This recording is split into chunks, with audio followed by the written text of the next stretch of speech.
अस्सलाम वालेकुम, my self Mohammad Wasim. आज हम हैं फ्यूचर एसोसिएट्स के प्लेटफॉर्म पर और हमारे साथ आज हैं फ्यूचर एसोसिएट्स के सीईओ आतिफ नज़ीर साहब। इनसे हम बहुत सारे आज क्वेश्चन करेंगे। हमारे क्लाइंट्स के बहुत सारे कंसर्न हैं, बहुत सारे माइंड में क्वेश्चन आते हैं कि पार्क व्यू सोसाइटी को लेकर कि यहाँ पर कटिंग क्या है, कमर्शियल प्लॉट्स के साइज़ क्या है, करंट मार्केट क्या है, कौन सी डेवलपमेंट हो रही है, कौन सी फ्यूचर में डेवलपमेंट होगी। आज हम अगर यहाँ पे इन्वेस्ट करें तो फ्यूचर में हमें इसका आरओई क्या मिलेगा। तो ये सारे क्वेश्चन जो है ना हम वन बाय वन डिस्कस करेंगे।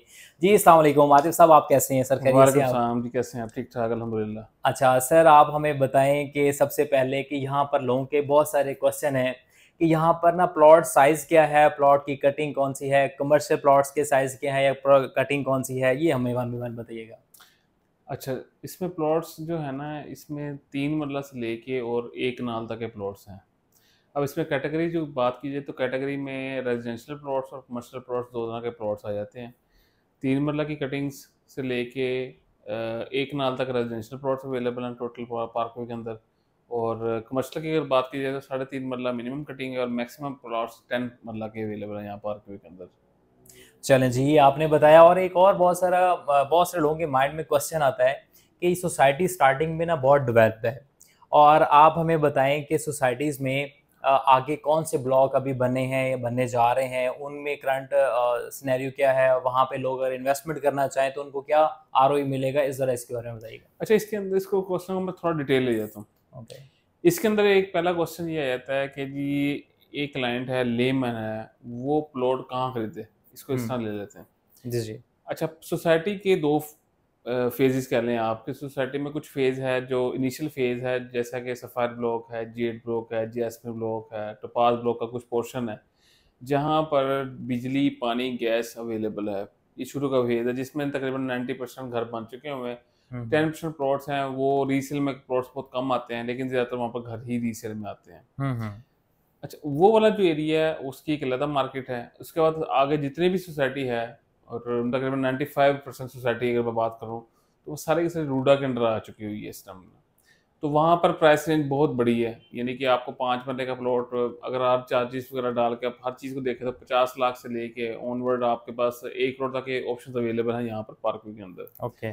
तो 50 लाख से लेके आप देखें इतनी बड़ी रेंज है करोड़ तक की, तो इट मीन्स कि हर ब्लॉक के अपने प्राइसेज़ हैं, अब लोकेशन के हवाले से प्राइसेज़ चेंज कर जाती हैं। और 10 मरला की प्राइसेज़ की अगर बात करें तो 1 करोड़ से लेके और आप समझ लें 2 करोड़ के अंदर में आपको प्राइस के अंदर प्लॉट मिल जाता है यहाँ पर ना। तो इसमें जो फैक्टर्स हैं ना, वो डिपेंड करता है कि आपका पर्पस क्या है। आपने रहाइश के लिए लेना है प्लॉट, आपने इन्वेस्टमेंट के लिए लेना है, आपने इन्वेस्टमेंट करनी है तो अपने रहने के लिए इन्वेस्टमेंट करना चाह रहे हैं, या फ्यूचर में आप टाइम गेन के साथ एक हाई जंप देखना चाह रहे हैं। तो उसमें कुछ एरिया जो न्यू डेवलप हो रहे हैं उसमें कुछ ऑप्शन अच्छी निकल आती हैं, कुछ ऑलरेडी डेवलप एरिया हैं वहाँ पर कुछ ऑप्शन निकल निकल आती हैं। कई सोसाइटीज़ की पैच एक्वायर कर रही है, देखना पड़ता है कि कहाँ पर क्या मार्जिन नज़र आ रहा है। वो डिपेंड कर रहा था बजट टू बजट। तो मैंने आपको जैसे जनरली बताया कि जनरली 5 वाला की जो कटिंग है उसके अंदर मिनिमम 50 लाख रुपए हर चीज़ डाल के, जिसमें इसमें थोड़ा-सा मैं और क्लियर कर देता हूँ कि सोसाइटी के अंदर जो कॉस्ट ऑफ लैंड है वो अलग है। इसके अलावा पोजेसन चार्जेस अलग है और रोडा चार्जेस, 3 चार्जेस ये हैं। इसके बाद आपकी जाके प्लॉट की वैल्यू कंप्लीट होती है। यानी कि अक्सर आप सुन लेते हैं कि पार्कव्यू के अंदर 35 का 40 लाख का प्लॉट है, तो वो उतने का प्लॉट होता नहीं है। जब आप एंड में कैलकुलेट करते हैं तो वो प्राइस उसकी ज़्यादा बन जाती है। यानी कि आपकी अगर प्राइस की अगर बात करें तो प्राइस के अंदर आपको 14.5 लाख के चार्जेस पड़ने ही पड़ने हैं आपको। यानी कि आपने एक प्लॉट 40 लाख रुपीज़ का बाय किया, तो सोसाइटी ने आपको 2.5 लाख पर मरला चार्जेस डालने हैं डेवलपमेंट के। हुँ। ठीक है, डेवलपमेंट को उसका तरीकाकार ये होता है कि सोसाइटी आपको फेवर ये देती है कि आप वो पेमेंट 1 साल में इंस्टॉलमेंट में पे कर दें। तो वो प्लॉट टू प्लॉट वेरी भी करता है, लेकिन अभी सोसाइटी की जो पॉलिसी आजकल चल रही है वो 1 साल की इंस्टॉलमेंट के अंदर जा चुकी हुई है। तो 10 मरला है तो वो 25 लाख रुपए हो जाते हैं, कनाल है तो उस हिसाब से ज़्यादा भी हो जाते हैं। उसमें कुछ डिस्काउंट की भी ऑप्शन आती रहती हैं। और रूडा चार्जेस वो आपने 2 लाख रुपए पे करने ही करने हैं 5 मरला के प्लॉट के अंदर, और 10 मरला की अगर बात करें तो आपकी 4 लाख बन जाती है। इसी तरह से साइमल्टेनियसली बढ़ भी जाते हैं। तो ये इस तरह से वेरियस फैक्टर्स हैं। तो वो आपका जो क्वेश्चन है उसकी बड़ी एक एल्गोरिथम है, वो डिपेंड करता है क्लाइंट टू क्लाइंट, क्लाइंट किस तरह का है, किस शेप का। आपका ये डेवलपर हमारे साथ काम कर रहे होते हैं, तो वो सारी बात है न्यू एरियाज में जाना नहीं चाहते। वो चाहते हैं कि हम 6 महीने के अंदर अपने प्रोजेक्ट है उसको बेच के और आगे में डिस्पोज ऑफ करके आगे दोबारा ना इन्वेस्टमेंट कर लें। तो नया एरिया डेवलप होता है तो 1-2 साल लग जाते हैं। तो उनको ज़ाहिर बात डेवलपर में चाहिए होता है, तो उनके लिए जो प्लॉट रिकमेंड करते हैं हम वो सर 60, 70, 80 की प्राइस से ऊपर का एक प्लॉट होता है। तो जो एरिया कोई न्यू क्लाइंट्स है जिनका बजट ही 50 लाख है, 40 लाख है, तो वो डिपेंड करता है कि किस एरिया में किस बजट ब्रैकेट के अंदर क्लाइंट जा रहा है, तो उस हिसाब से हम उनको लेके चल रहे होते हैं। 10 मरला की अगर बात करें, 10 मरले में ऐसा क्लाइंट जिन्होंने की डिमांड ही 10 मरला है, तो वो कहते हैं बजट भी हमारा बहुत कम है, तो वो 1 करोड़ से क्या आगे पीछे देखना चाह रहे हैं, तो हमें सारी बात उनको वो भी ऑप्शन अवेलेबल पार्क व्यू के अंदर, तो वहाँ पर बाय कर सकते हैं। तो कुछ ऐसे क्लाइंट्स हैं जिनको भी प्लान ये होता है कि हम बना के इस प्रोजेक्ट को बेचना चाहते हैं, तो वो डिपेंड करता है महंगे प्लॉट पे जाना चाहते हैं। चलें जी, बहुत शुक्रिया, आपने बहुत डिटेल में बताया। एक और बहुत इंपॉर्टेंट क्वेश्चन है जो हर क्लाइंट ही हमसे कर रहा है। वो क्वेश्चन ये कर रहा है कि वो कह रहा है कि क्या पार्क व्यू के अंदर इंस्टॉलमेंट के ऊपर कोई ऐसा प्लान है कि इंस्टॉलमेंट के ऊपर प्लॉट्स, कमर्शियल या घर कोई ऐसा मिल रहे हैं, तो उसकी थोड़ी डिटेल बताएं। नहीं, इंस्टॉलमेंट के ऊपर जितने भी प्लान्स हैं ना, वो ऑन ग्राउंड के ऊपर अभी कोई नहीं है। और इंस्टॉलमेंट में कुछ प्राइवेट पार्टीज ऑफर करती हैं, लेकिन वो सोसाइटी उसकी कोई भी उसकी नहीं देती। तो इसलिए इंस्टॉलमेंट में कोई भी प्लान अभी करंटली बेसिस मार्केट में अवेलेबल नहीं है। तो अगर कोई इंस्टॉलमेंट में ऑफर कर रहा है, तो वो पर्सनल बेसिस पे आपको ऑफर कर रहा है। तो इंस्टॉलमेंट में कोई भी प्लान पार्क के अंदर नहीं है इस वक्त। Okay, thank you. ऐसा एक और बहुत बड़ा माइंड में कंसर्न आता है कस्टमर के। क्वेश्चन ये आता है कि इसकी ना प्रोसेसिंग थोड़ा सा बताएं कि जैसे मैंने प्लॉट लेना है तो इसके क्या प्रोसेस हैं, कौन कौन से डॉक्यूमेंट्स रिक्वायर्ड होते हैं। कस्टमर को बहुत सारी चीज़ें ऐसी होती हैं हिडन मोड में होती हैं, पता ही नहीं होता। तो आप हमें डिटेल में बताएं कि प्लॉट अगर एक बंदे ने बाय करना है तो वो किस किस प्रोसेस में उसकी प्रोसेसिंग होती है और कौन कौन से डॉक्यूमेंट्स रिक्वायर्ड।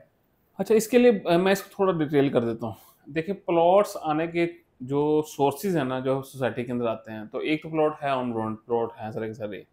तो कई क्लाइंटों को पता नहीं कि इसकी डॉक्यूमेंटेशन कैसे होती है। तो उसके अंदर सबसे पहले आपने ये देखना है कि आपने चेक करना है कि या जिससे भी आप डील कर रहे हैं, तो आपने पूछना है कि वो प्लॉट के अंदर कौन से चार्जेस शामिल हैं। जैसे मैंने आपको पहले वीडियो की स्टार्ट के अंदर बता दिया कि प्लॉट के अलावा हिडन चार्जेस में अगर बात की जाए, जो नॉर्मली लोगों को नहीं पता होता है या बाद में पता लगता है, वो ये होते हैं कि यहाँ पर डेवलपमेंट चार्जेस बहुत ज़्यादा हैं। तो उस हिसाब से क्लाइंट कहता है कि हमने प्लॉट से लिया है 40 लाख रुपए का, ये 12.5 लाख हमें पता ही नहीं था। तो ऐसे चार्जेस, तो आपको चेक करने का तरीका ये क्या होता है कि आपका अगर वो प्लॉट रीसेल के अंदर है, सबसे पहले हम रीसेल की बात करें, यानी कि अगर प्लॉट आपके नाम पे ट्रांसफर है या आप सेलर हैं और मैं बाय करना चाहता हूँ, तो आप जब मेरी आपसे डील हो जाएगी तो एनडीसी क्लियर, एनडीसी का एक प्रोसेस होता है, प्रोसीजर होता है। तो एनडीसी जब मैं अप्लाई करूंगा सोसाइटी के अंदर, सोसाइटी इसको 1 मंथ लेती है तकरीबन आजकल। तो 1 महीने के अंदर हमें बता देती है कि इसमें ये चार्जेस ड्यू हैं सारे के सारे। या सेकंडली इमीडिएट बेसिस के ऊपर अगर आप अप्लाई करना है, तो आप हमसे रब्ता कर लें। हम उसके ऊपर, हमारी सेल टीम के अंदर एक डिपार्टमेंट है, वो बेकायदा इस पे और काम करता है प्रॉपर्ली। उस स्टेटस चेक कर लेता है कि उसके अंदर कौन कौन से चार्जेस शामिल नहीं है। तो सेलर से भी पूछ सकते हैं। सेलर कई दफ़ा उसको क्रॉस चेक करने के लिए सोसाइटी से उसके बारे में एक डॉक्यूमेंटेशन प्रॉपर कर सकते हैं।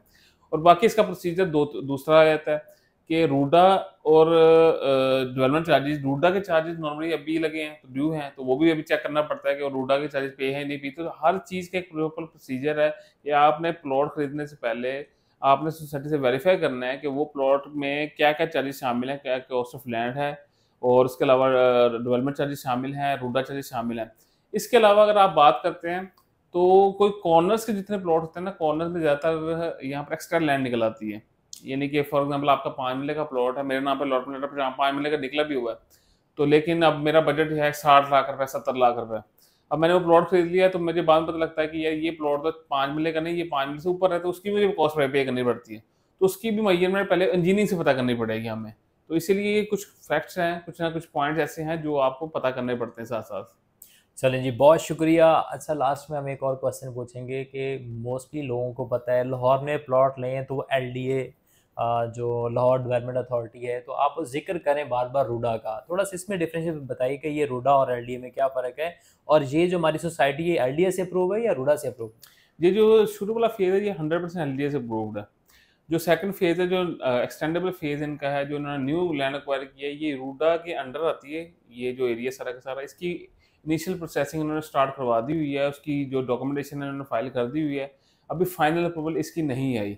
तो इसकी जो नेक्स्ट जितनी भी अप्रूवल्स हैं वो रूडा के अंदर से आएंगी, वो एलडीए के अंदर नहीं आती है। ओके। अच्छा, जैसे कि फ्यूचर एसोसिएट्स का एक टैग लाइन है, इसमें CKNRK, कंसल्ट करो और रिलैक्स करो।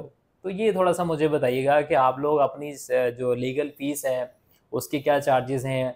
माइंड आपसे कंसल्ट करने के बाद मैं तो खुद रिलैक्स हो जाता हूँ। तो जैसे हमारे व्यूवरशिप जितने भी हमारे क्लाइंट देखें वो भी रिलैक्स होना चाह रहे हैं, तो आपकी फ़ीस कितनी है, सारा थोड़ी सी डिटेल में बताइएगा। नहीं, फीस इसमें डिफरेंट है डेफिनेटली। हमारे साथ जो क्लाइंट्स एज इन्वेस्टर काम कर रहे हैं उसके लिए हमारा प्रोसीजर डिफरेंट है। रीसेल में हमारी टीम काम कर रही है उसके लेवल डिफरेंट है। इसका मैं जवाब आपको ये देता हूँ कि देखें, दो तरह की कैटेगरीज अगर आप देखते हैं तो एक प्रॉपर्टी डीलर्स होते हैं, एक प्रॉपर्टी कंसल्टेंट होते हैं। यानी कि एक ऐसा डॉक्टर है जो नॉर्मल एक डॉक्टर है, एक कंसल्टेंट डॉक्टर है जिससे आप कंसल्ट करते हैं कि मुझे अब क्या करना चाहिए, मैंने मेरे पास ये फंड्स पड़े हैं, मैंने इन्वेस्टमेंट करनी है, तो मैंने इतने अरसे के बाद इसको डिस्पोज ऑफ करना है। तो हमने डिफरेंट एक इसके डिपार्टमेंट बनाए हुए हैं डिफरेंट टीम के ऊपर। तो हम कंसल्ट करते हैं, कंसल्ट करने के बाद जो उसके लिए बेस्ट प्रैक्टिस होते हैं हम उस क्लाइंट को ऑफर करते हैं। अगर इन केस कोई क्लाइंट हमारे साथ बिजनेस की मॉडल के ऊपर आना चाहता है, हम बिजनेस भी ऑफर करते हैं। यानी कि क्लाइंट ऐसा है, वो कहता है कि मेरा इतना पोर्टफोलियो अपना मैनेज करना है, हम उसको भी जितनी भी सर्विसेज हमारी पार्कव्यू के हवाले से उसको हम ऑफर भी करते हैं। पार्कव्यू से बाहर भी हम काम कर रहे हैं। डिपेंड करता है कि वो किस मॉडल में, किस एरिया में हमारे साथ काम करने वाला है। बहुत शुक्रिया, आप लोगों ने जाना फ्यूचर एसोसिएट के सीईओ आतिफ नज़ीर साहब ने आप लोगों को डिटेल में बताया कि पार्क व्यू में आप इन्वेस्टमेंट करते हैं तो क्या फ़ायदा आपको हो सकता है, क्या साइज़ है, कटिंग क्या है, कमर्शियल प्लॉट्स के क्या साइज़ है, डिटेल में आप लोगों ने जाना। तो फ्यूचर में आप लोगों ने अपना फ्यूचर बनाना है तो फ्यूचर स्टेट्स के प्लेटफॉर्म पर आएँ। अगर आपको कभी भी कोई इन्वेस्टमेंट करनी है या कोई लीगल कंसल्ट करना है, प्रॉपर्टी के हवाले से कंसल्ट करना है या कोई भी इन्फॉर्मेशन चाहिए तो दिए गए नंबर पे आप रब्ता कर सकते हैं। पार्क व्यू के अंदर हमारा ऑफिशियल ऑफिस भी यहाँ पर मौजूद है, आप यहाँ पर भी आ सकते हैं। उम्मीद करता हूँ आप फिर इंशाल्लाह मिलेंगे इसी प्लेटफॉर्म के ऊपर इसी अंदाज में। बाय। अल्लाह हाफिज़। हाफिज़।